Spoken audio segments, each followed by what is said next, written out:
И какво става, хора? Точно преди малко се прибрах от университет и е време за втора част от моята поредичка, фитнес поредичка, в която ви показвам как аз тренирам. От първото видео разбрахте, че аз тренирам по бутащи, дърпащи и крака, push-pull legs. И днес е време за дърпащите упражнения, които са гръб и бицепс. Така че аз даже съм се облякал за фитнес, взимам сака и тръгвам към фитнеса. Не искам много да ви обяснявам и много да ви бавя, за да не ви изгубя интереса, затова направо отиваме към фитнеса. Първото упражнение в моята тренировка за дърпащи упражнения е придърпване на горен скрипец пред главата. Като тук започвам с 50 кг, като ги качвам до 60-65, зависимо от това как се чувствам, като правя 4 серии по 8 повторения.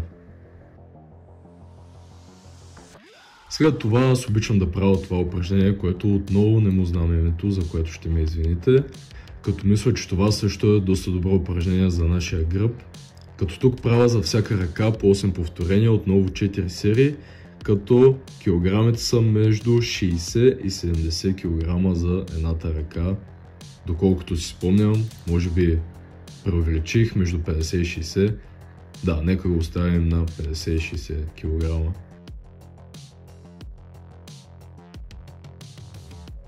Следващото упражнение е придърпване на долен скрипец. Това упражнение на мен супер много ми харесва, защото съм тренирал 2 години и половина гребане и там основно правихме това упражнение. Имахме основно такъв тип упражнения правихме докато сме в лодката и в фитнеса, което супер много разви моя гръб и се чувствам доста добре като го изпълнявам.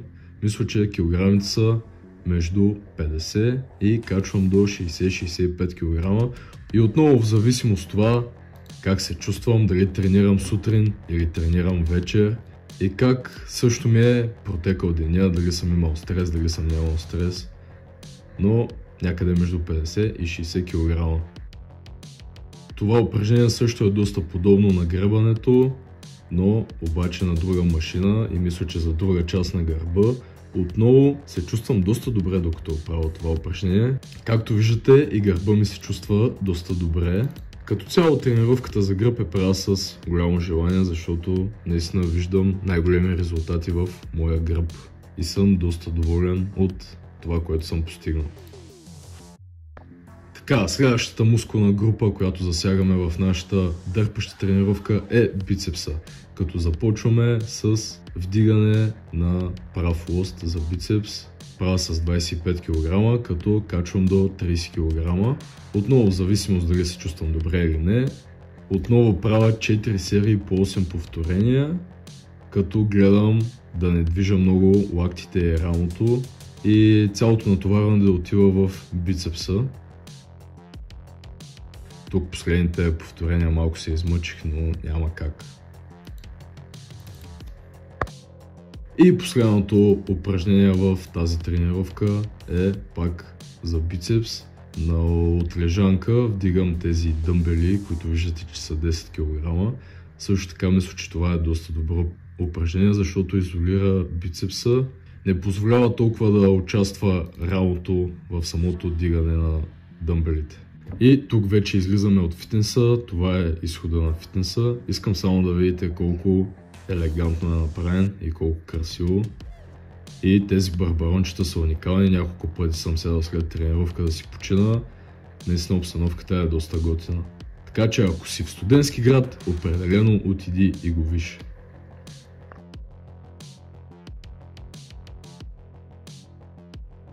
Точно преди малко свърши тренировка и вече се намирам в моето общежитие и нямам търпение да си почина, защото тренировката наистина беше супер изморяваща и доста тегава, но човек трябва да тренира, за да се чувства по-добре и да води здравословен начин на живот. Целта ми с това видео беше да помогна на някой, който не знае как да започне да тренира и не знае какви упражнения да започне да прави. Искам да кажа, че мисля, че тези упражнения са доста добри като за начинаещи, само където трябва да ги правите с по-малко тежести и ще съм изключително благодарен, ако съм помогнал на някой и този някой ми напише в коментар, че съм му помогнал.